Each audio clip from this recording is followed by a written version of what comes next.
この動画は過去動画の再放送です。途中紹介されている別動画は現在アップされていないものもあり、リンク切れしている場合がありますが、ゆっくり再アップしていきますのでお待ちくださいね。それではご覧ください。こんにちは、斉藤直樹です。今日はリスナーさんの質問にお答えしていきます。高木さん、32歳、女性の方からの質問です。いつも動画を楽しく見ています。SNS での二次創作アカウントの管理についての質問です。たくさんの人に見て欲しかったら話題の二次創作を書くのがいいという話を聞きました。それで思ったのですが、二次創作でたくさんの人に見てもらおうとして、今度はそれを仕事にしたいと思ったところで、仕事をお願いする企業だったり、ファンになってくれた人間から反感って買ったりしないものでしょうか？画風や作風で実力がある方だと問題ないのでしょうか？オリジナルも一緒にあげたらいいのでしょうか？私個人としてはたくさんの人に見てほしいので、二次創作もオリジナルも両方あげたいと思ってしまいます。でもオリジナルが売れたら、オリジナルを売るために二次創作を宣伝材料にしたとか、その逆のことも言われるのが怖いです。今企業から人気のかなへいさんも以前公で二次創作あげるのやめますと宣言されていましたが、売れたらそういうことができなくなるのでしょうか？そういうこともあるので、商業を視野に入れている場合、どちらかを諦めた方がいいのでしょうか？現役でそういうシフト変換をした人はどういう立ち回りをしているのでしょうか？売れる以前のことはわからないので、斉藤先生ご意見伺いたいです。とのことです。高木さん、ご質問ありがとうございます。いやー、確かにね、意外とこれって分かりづらいんですよね。これですね、いろいろな理由で言葉にしてくれる人が少ないので、高木さんと同じように、あの有名イラストレーター途中から二次創作しなくなったよね。なんでだろう？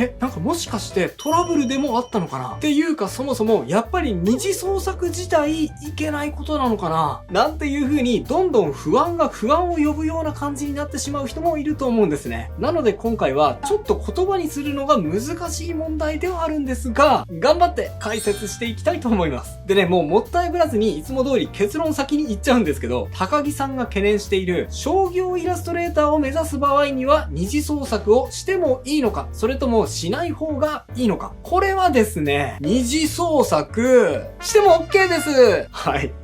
理由は3つあります。二次創作はカタパルトのようなものだから。文句の大半は二次創作に対してではないから。企業が二次創作卒業のタイミングを教えてくれるからです。しても OK ってね、言い切っちゃったわけですけど、でもこれには色々な注意点もあるんですね。なのでその点も踏まえつつ、なぜ二次創作 OK なのか、それとその場合に注意すべきことは何なのか、そして有名になっていく過程で何人かのイラストレーターが二次創作をやめていく理由は何なのか、これについて詳しく深掘りしつつ解説していきたいと思います。ぜひ最後までお付き合いください。それでは早速行ってみましょう。二次創作はカタパルトのようなものだから。僕はですね、特に駆け出しのクリエイターにとって二次創作はとても重要な役割があると思います。もちろんね、全員が全員やらなきゃいけないというわけではないんですが、例えるならそうですね、二次創作ってカタパルトのようなものだと思うんですよ。カタパルトってわかります？軍用の戦闘機を積んだ大型の船ってあるじゃないですか。その船に積んである戦闘機。なんで滑走路もないのに飛び立てるかっていうと、カタパルトと呼ばれる滑走路を使わずに飛行機を離陸させるための動力付きの発射台が付いているからなんですよ。カタパルトに飛行機を設置することで助走なしで一気に最高速度まで持っていき、そのまま空に送り出す装置。それがカタパルトなわけです。創作活動においてはこのカタパルトの役割を二次創作が果たしていると僕は思うんですね。人間はどうしても自分に関係する物事にしか興味を持てませんから、いくら絵が上手い人がいい絵を見せてくれたとしてもですね、その絵が自分に直接関係ない絵だとってね、なかなか興味を持ってもらえないものなんですよ。でもその絵が普段自分が慣れ親しんでいるコンテンツに関係する絵だとしたら、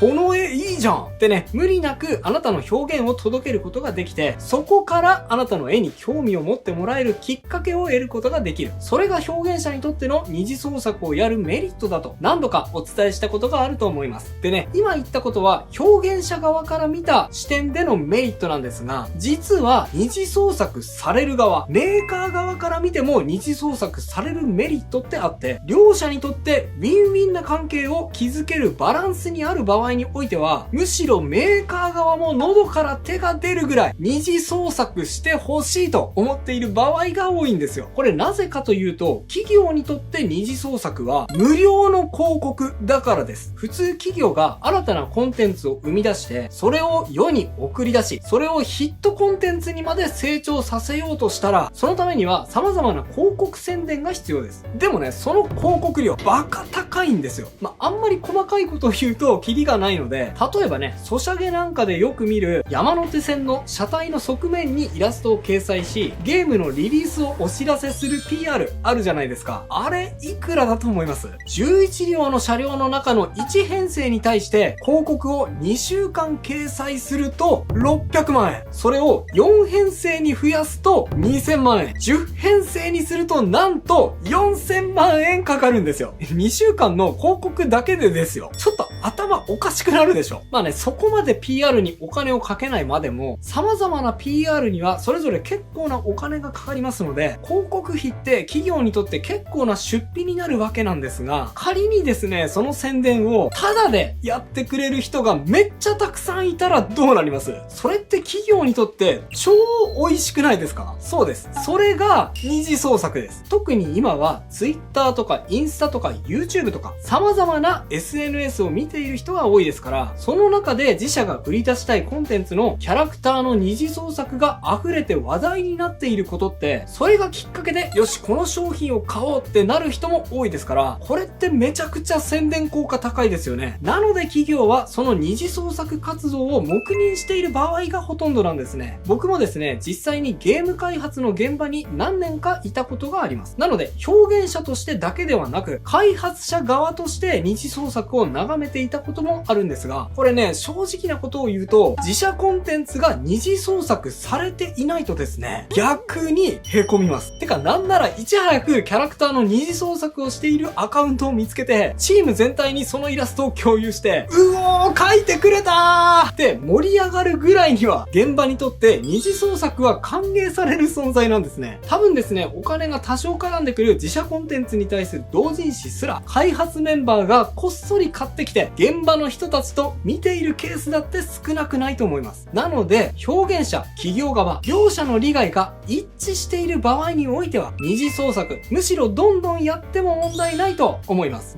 全く無名の状態からですね、ある程度絵を見てもらえる状態になるには、人気のあるコンテンツの二次創作をして、みんなが興味があるイラストを描いていく。そういう工夫は重要なこと。今の時代、少なくとも日本では二次創作文化というのは根付いてきていますから、もしはっきりとダメだというところがあれば、企業側も何らかの声明を発表していると思います。例えばですね、ウマ娘のガイドラインは話題になりましたよね。大まかに言うと、コンテンツを貶める表現やセンシティブな表現、あるいは暴力的、政治的、宗教的な表現は避けてほしいという内容でしたが、こういうガイドラインがある場合においては、きちっとルールを守って制作していれば、基本的には問題にならないケースがほとんどだと思います。文句の大半は二次創作に対してではないから。やはり人気コンテンツをベースに創作する以上、基本として意識しなければいけないのが、そのコンテンツをリスペクトする気持ち、そして自分が制作した二次創作が、そのコンテンツを貶めることになっていないかという一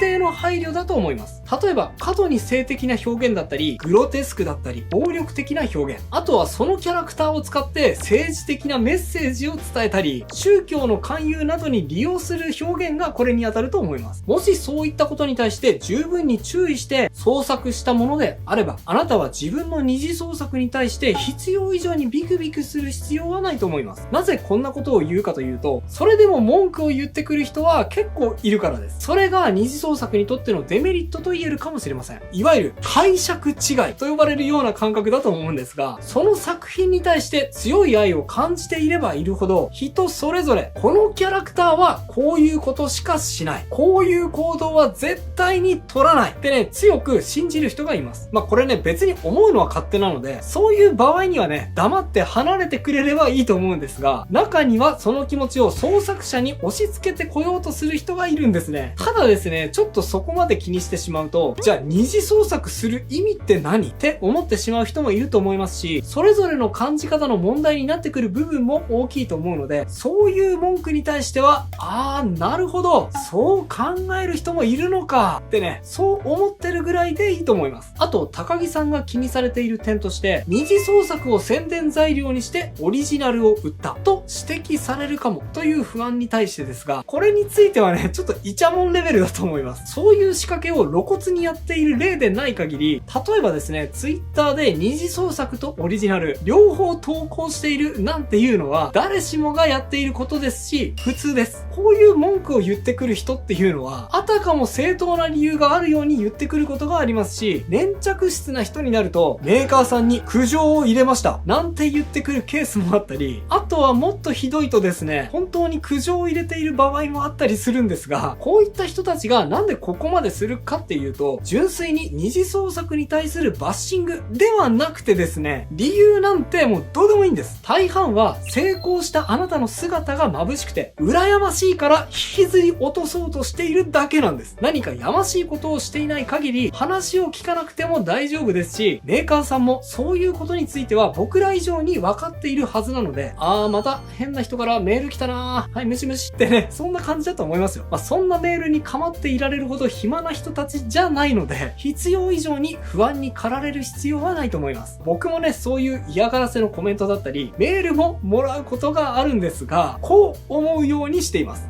多分この人たちは何らかの満たされない思いを抱えているんだな。ひょっとしたら若い頃に自分なりに頑張って創作活動をしてきたけど、運悪く誰にも認められなくて、その強い思いが満たされなくて、それでこうやって僕への攻撃に転化してぶつけてきているのかもしれないな。そうか、君は道半ばで倒れてしまったんだな。でも大丈夫。僕、君の分まで絶対に頑張るからな。あとは任せろって。企業が二次創作卒業のタイミングを教えてくれるから。でね、ここからはちょっと特殊なケースというか、ある限られた状態になった後での話なので、今の時点で当てはまる人って少ないと思います。なので、いつかは考える瞬間が来るかもしれないけど、今は考えないでもいいことだと思って、そのつもりで聞いてほしいんですが、高木さんが懸念している企業案件を取りたいなら、二次創作をやらない方がいいのではないかという疑問に関して、これはかなへいさんの例を挙げて説明されていましたが、あくまでもプロとして成功して、それだけじゃなく、めちゃくちゃ本人が目立つ存在になってしまった場合において、もともと二次創作をしていたにもかかわらず、後になって二次創作をしてはいけない立場になってしまうこと。これはあります。僕もですね、いや、かなへいさんと並び立つ存在かと言ったら、全然そんなことはないんですが、多少僕もそういうことがあってですね、ちょっと斉藤さん、書きたいのはわかるんですけど、今は公式の仕事も頼んでいるわけですから、斉藤さんに書かれちゃうと、どうしても見る人によっては公式だと勘違いしてしまう人がいるんですよ。なのでちょっと二次創作は遠慮してもらえませんかなんてね、言われるケース。すべての企業案件についてそうではないですが、ちょいちょいそういうことってあるんですね。はっきりとこのタイトルだとは言いませんけどね。過去の二次創作について消すように言われたこともいくつかはあるんですね。なので今は僕も二次創作イラスト、あえてやってくださいって言われない限りは、あまり自発的にはしないようにしているジャンルもあるんですね。一応言っておきますが、ここで二次創作を続けたいから仕事にはしないっていう選択も全然ありだと思います。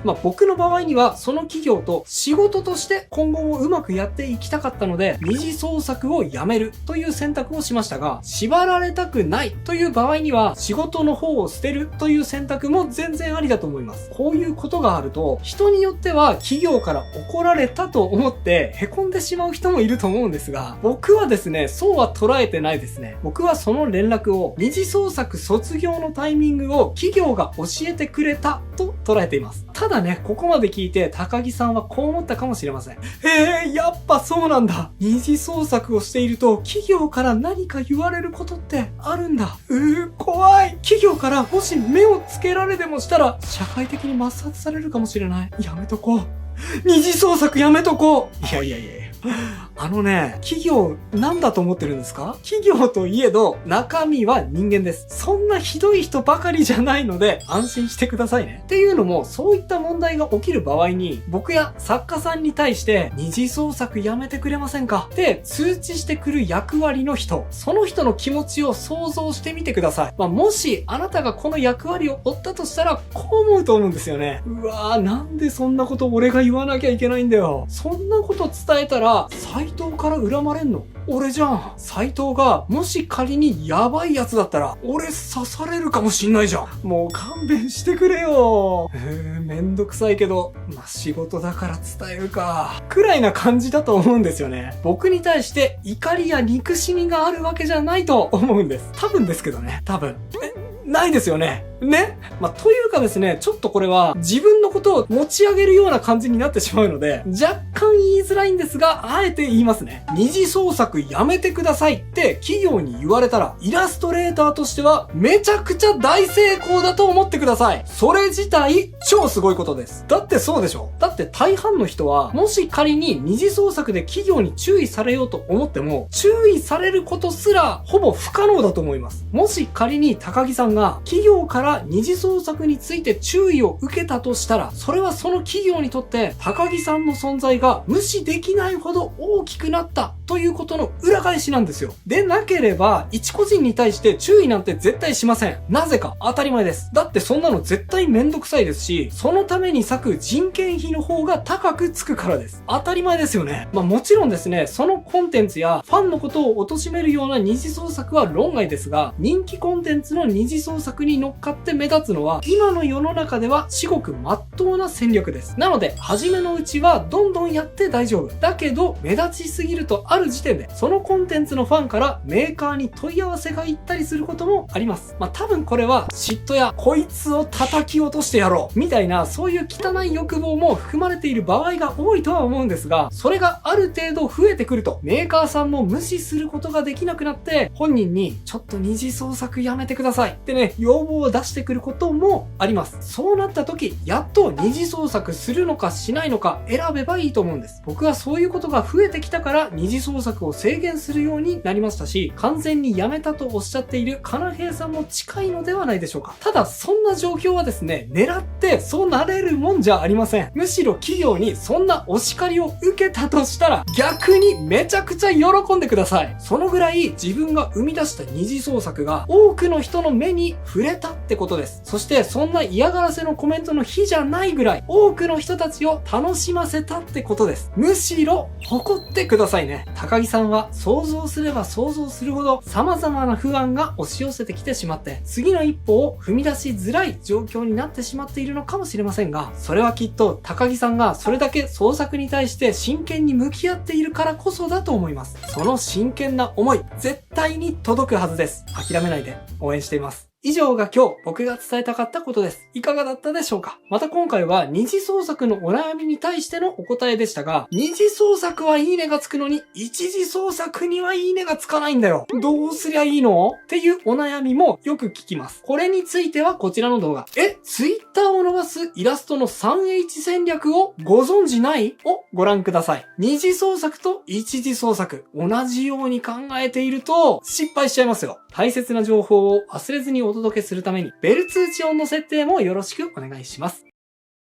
最後にお知らせをさせてください。誰よりも早く絵が上手くなりたい。もっと効率的に上達のポイントが知れたらいいのに。あれ？あのお役立ち情報どの動画だっけ？もう動画を見返すのがめんどくさい。そんなことってありませんか？朗報です。なんとあの3ヶ月上達法が本になりました。この本を読むとイラストが最速で上達する理由が3つあります。1つ目は僕自身で実証済みだから。僕は30歳の時にモンスターを描くモンスター絵師からキャラクター絵師に転身を果たしました。最初はキャラクターを全く描けない状態から3ヶ月でキャラクターイラストを上達させ、仕事につなげ、そして実際にキャラクターイラスト業界で活躍できるようになりました。この本はその実体験をもとに超効果的な上達法のやり方を分かりやすく丁寧に解説した本なんです。2つ目は経験者の声が参考になるから。一人でこの上達法にチャレンジしているとふと思ってしまうことがあります。これって本当に効果あるのかな？斉藤さんには効果があっても自分には効果がないんじゃないだろうか。いやいや、安心してください。この本には実際にこの上達法に取り組んで、そして成果を上げた人のビフォーアフターの作品例6例掲載させていただきました。しかも作品だけではなく、難しかったこと、意識したこと、そしてつまずいた時にどう乗り越えたのかなど、僕だけではなくその人なりに工夫したことも一緒に掲載させていただきました。僕だけでは拾い切ることができなかったユニークな工夫もあなたのイラストの上達の手助けになると思います。そして3つ目は情報が体系的にまとまっているから。3ヶ月上達法の動画。現在180万回以上再生されている人気動画なのですが、それゆえにこんな質問も多かったです。言ってる内容はすごくわかるんだけど、もっと詳しい情報が欲しいな。上達法のやり方だけではなく、関係がある練習法もわかりやすくまとめてほしい。任せてください。この本はですね、第1章、第2章と課題が与えられますが、その課題をこなす上で、この情報があるともっと深く内容が身になるよ。といったイラスト講座も一緒にまとまっているんですね。さらにもっと突っ込んで勉強したいという人には、もっともっと深掘りできる動画のリンクも掲載されていますので、QR コードをスマホでパシャッと撮って動画講座を受講することもできちゃいます。あなたはこの本を手にして、そして内容を実行した時、手にすることになるでしょう。他の追随を許さない圧倒的な描写力。そして何よりもあなたの夢を実現させるための力。思いを形にする力を。興味がある方は動画下の概要欄の URL からチェックしてみてくださいね。本日予約開始となっております。本の方は数に限りがありますので、絶対本で欲しいという方は事前の予約をお願いいたします。あなたのイラストの上達の手助けになれますよう全力で応援しております。それではまた次回の動画でお会いしましょう。バイバイ。ということで再放送をお届けしました。いかがだったでしょうか？新チャンネルのチャンネル登録と高評価もよろしくお願いします。